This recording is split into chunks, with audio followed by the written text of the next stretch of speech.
It's time to take a test drive with the all-new Lexus RX, new generation here today in our driving review on Autogefühl with Thomas in 4K, full screen, full length. Let's go with this gigantic front. I mean, when you look in the back mirror, when you're in the front of that one, it looks like a train is approaching. Look at that. I mean, like again, this samurai style by Lexus design. Huge grille here. Well, can't stress that enough. This is the main design detail. The headlamps here in this new daytime running light signature. Main headlamps, small LEDs above that. And the turning indicators, they do not replace the daytime running light. They appear above that. But I think looks quite fancy, doesn't it? The length is at 4 meters 89 or 192 inches. It's more or less the same, just the wheelbase has been increased by 6 centimeters or around 2.5 inches indeed. Big microphone today, by the way, because there's a lot of background noise and a lot of wind here today, so best sound quality for you. Wheels 21 inch. This is here the RX 500h in the F Sport trim. So this is the sportiest model visually, but also in driving with the 2.4 liter turbo engine. Soon more about the engine setup. And this one here also comes with all-wheel drive, and then the all-wheel drive is consisting of electric drive on the rear axle. So there's no combustion engine drive in the rear axle. The all-wheel drive then comes from the additional electric motor there. We'll see in the driving part how that plays out. In the rear we have this cool new light strip. That looks amazing indeed. And you might wonder, what the hell is this? Well, this is a US spec vehicle, and that means there's no fog light. We need that in the European Union to drive with that, to be allowed to drive with that. And that's why they needed to attach something extra in the lower part there. So yeah, it's kind of like a weird aftermarket solution when you want to have a US spec vehicle run on European roads. Yeah, that's it.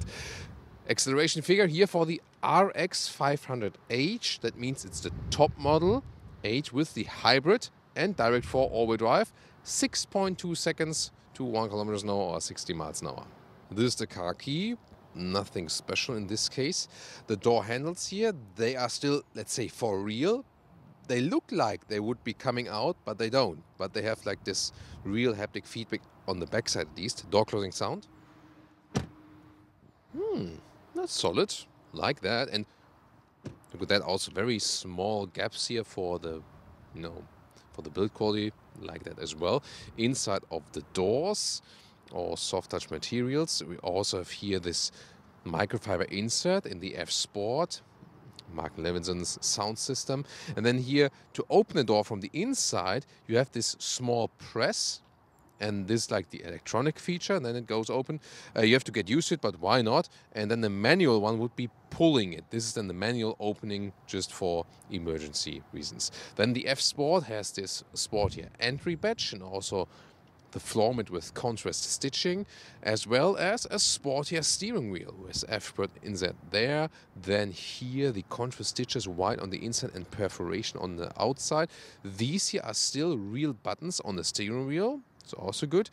As for the seats, these are also the F Sport seats here in that trim, and the 500h top model does only come with animal skin. However, if you want to go animal free, you can pick new Lux material, or is also called differently in the UK, so-called Tahara, and that one is available for lower trim models. You just have to check the configurator then in your individual market.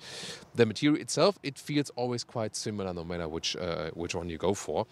With 189 or 6'2", the headroom is still something left indeed. This is also one here with panoramic roof. This is a manual slider. I always say, like, why not? There's a nice covering also from the ceiling. Slide that one open, and then you can also open this one here completely. Yeah, either this step here, or then here we go. This is then a complete opening. It's not too large, more a classic small roof. Interior cockpit overview. Of course, this new center is this 14-inch screen. Base versions would also start with a smaller 10-inch, but most then will get, or top spec will get here the 14-inch screen. On the steering wheel, as I said, still real buttons, for example, also to control something in the instruments. And here on the left side, there's this electric control of steering it up and down and so on. Zoomer deals to instruments and the screen. What is obvious is also that you can still control the climate unit in a more or less manual way, like the Ford Mustang Mach-E. So, it basically interacts with the screen then here, but there's a physical input, so why not doing it that way? And then a real volume knob here to control that. We also have a separate button for the camera view, and this has a very interesting animation right here. You can see all the way around then. Yeah, that looks almost like like gaming alike, doesn't it? Then in the lower part, 2 USB-C chargers. Then you can slide this one open. There are more charging possibilities underneath, also inductive charging pad. The shifting lever here has this classic step shape. It's an old school layout. Do you like that? I more prefer when you just like go back and that's it. But here in this case, it's into the manual mode. And then we have cup holders here next to it. They are also adaptive. The overall build quality here is, let's say, okay. Nothing super special for this price segment, I have to say. And also here, when you take a look at that, for example here, yeah, I'm not sure if this is 100,000 alike. Yes, but you can always say the reliability is good with Lexus. Then here, a lot of space underneath, and you can split open that to both sides. There we go. Instruments, pretty much basic, doesn't look too modern, I have to say. But here we can see, hey, it's a turbo. That is the like the turbo visualization for the pressure inside. And you also get a small head-up display. Going on holiday and want to pack the car completely full, also in the trunk, then you can switch here to the digital rear mirror. You can always switch back if you like. So this is really good when the trunk is all the way full up to the limit. Or maybe some prefer that in general. Rear seating area looks kind of similar, just like in the front. Very interesting here, in the lower part, we can actually electronically adjust the back part of the seat. Here, make it a little bit steeper or make it more towards like a relaxing position. That's actually quite cool. Inside of the doors here, once again with the same logic here, this is like the electronic opening, this is the fail-safe opening, and we also have the microfiber inside here, but it doesn't look that good from the build quality. Maybe it's one of the early models, I don't know why that is. And also here, this is not that much soft touch. It's not entirely hard, but also, let's say, something in between. Let's get inside, and the legroom is actually, it works. You see here, it works for my size. Behind the seat I'm driving, but it's not plentiful as you would expect from a vehicle in this segment actually. And headroom, that's okay. There's still some space here left above my head, but you see here, I mean, I think for kids it's good because look at how high I'm actually sitting here in comparison to the front seat. The front seat looks tiny in comparison to that. Middle part is also feasible. So yes, you can drive this vehicle with 5 tall Ls, but then I'm sitting very high then here on the middle part. Then we can fold down this armrest here, some space here, but that's build quality wise doubtful in this 100K segment. We have seat heating, seat cooling also for the rear seats, and USB-C chargers. Let's take a look at the trunk, electric tailgate. There we go. In the front here we have some more space underneath and also replacement tire. That's important for our US viewers, of course, always. And then here you can see the width in the front. It's like really wide. And then between the wheel arches, this is 1 meter or 40 inches, but it's more than that, more like 1 meter 10 or 43 inches. So well usable. This slider here, you see, has rails left and right, so clean solution indeed. And then the length of the trunk is actually also quite good. You see, this is also 1 meter or 40 inches, and it's even a little bit more than that. So actually pretty cool. To fold the seats, we have here on that side 2 buttons. Here we can press them, and then slowly. This looks interesting because that emergency kit is attached to that. Okay, and that takes ages indeed, but it's a practical solution in a way. And let's measure the full length.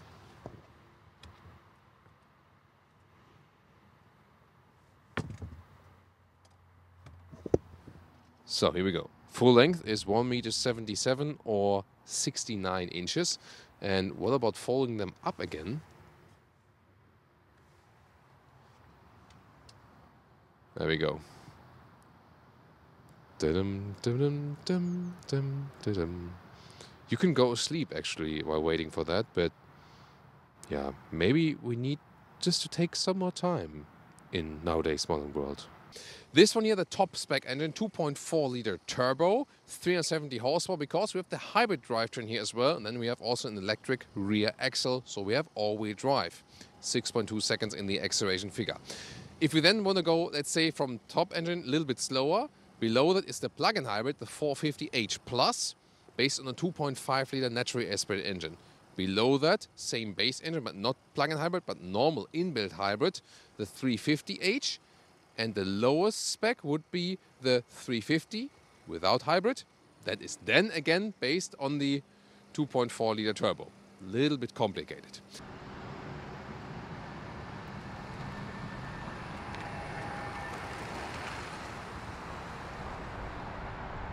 And look at that, this feature, it also has a kind of transparent bonnet feature here.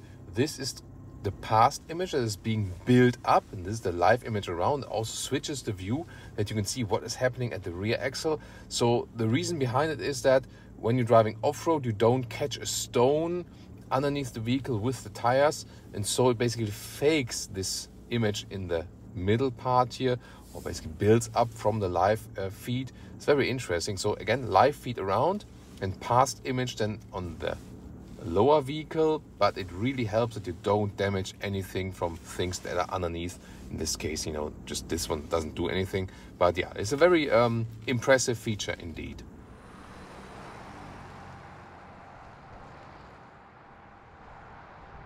Then acceleration from standstill. That was 52. That was 0 to 52. That went pretty quick. So yeah, great performance indeed. So you maybe saw that we had this combined boost, you know. So there was this instant electric push, and then the combustion engine got active. So yeah, this is combined power. It is indeed pretty quick. So this one is indeed then deserving the F Sport name. Yes, we know Lexus has never set an emphasis on being the sportiest or something, but this one is indeed already reasonably quick. We also have the adaptive dampers here then in this top version, so they hopefully give us a good compromise between comfort and sportiness, but we already feel that with these 21-inch wheels, and wheel size is always a thing, you do lose some comfort at some point, especially when you have some bumps in the road. So if you want most comfort out of this vehicle, then the top spec here, F Sport, which always comes with bigger wheels, wouldn't be the main choice, and you would rather stick with smaller wheels. But the suspension actually makes a very good first impression. Turning indicators sound a little bit non-premium, I have to say. So I always pay attention also to these sounds. Also how you use the turning indicators, like when you use the columns. This is rather makes like an older vehicle impression. You know what I mean? In general, as for what we see on the interior, this is of course updated here when you compare it to the previous version, but some of the build quality we've seen doesn't make the appearance like, hey, this is a 2023 high luxury vehicle, you know. The advantage really more about Toyota and Lexus is that in most of the reliability rankings, they always score top positions. As for, hey, something can break, or like the engine fails or breaks or something. As for the steering here, it tends to be a little bit loose in this area, so you have not, let's say, the most direct feel, but there's not a big dead zone area. Let's see here, lane change number 1, lane change number 2, and then let's do a quicker lane change. Suspension doesn't shake up too much actually, so that's okay. Yeah, but steering I would prefer a little bit more feel. Wind noise, there are a lot of wind streams today outside, kind of windy indeed, but it's getting kind of a little bit noisy here now at 130 kilometers an hour or 70 miles an hour. And I have also a good comparison. I drove to this test week here with the Mercedes GLC, segment below that, but that one was indeed more silent.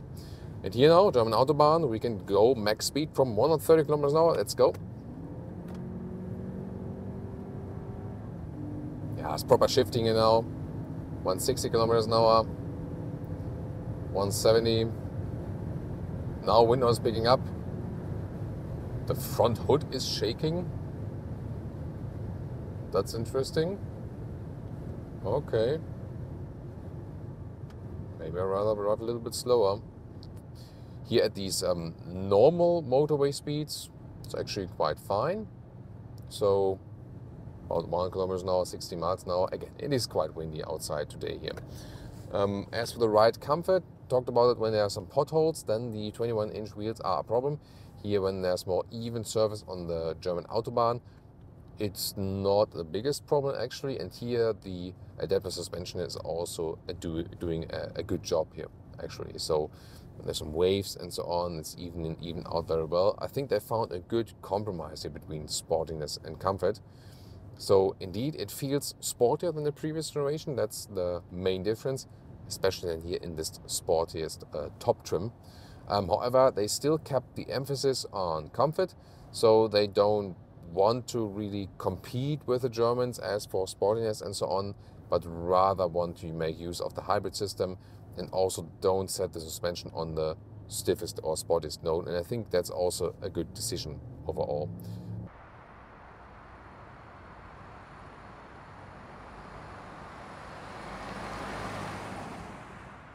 And here, look at that, 8 liters on 100 kilometers with predominantly motorway driving and not making use of the hybrid. That's some 30 mpg US, 35 mpg UK. Better consumption figures, of course, when you have some more city traffic. That's a contradiction usually, but not for a hybrid system, because then you can make use of that hybrid. But I also want to show what about like steady motorway consumption and so on, and also at speeds, you know, like 120, 130 kilometers an hour, so around 75 miles an hour. So my favorite thing was really the new 6-speed automatic gearbox that has real gears and not this rubber band effect, you know, from the eCVTs in the other hybrid systems. So that's really cool here in the combination with the new 2.4 liter turbo petrol engine. Other than that, there were some things like, you know, like the wobbling hood, and I think it's not that well attached here with this vehicle. Maybe that's because of the early prototype versions or so on. We'll cover that one later once again and see if this one has improved. This was a little bit irritating when driving on a high-speed Autobahn, for example. But the thing is, it is properly quick now, especially with this engine. So in that way, in performance style, it can now more keep up with the German competition. As for the driving dynamics, it is not set on the sportiest tone, but that's also not the main use case of this vehicle. It's still cool that it has this very comfortable drive and very good seat ergonomics indeed. And if you want to compare the competitors, check out the BMW X5 and the Mercedes GLE.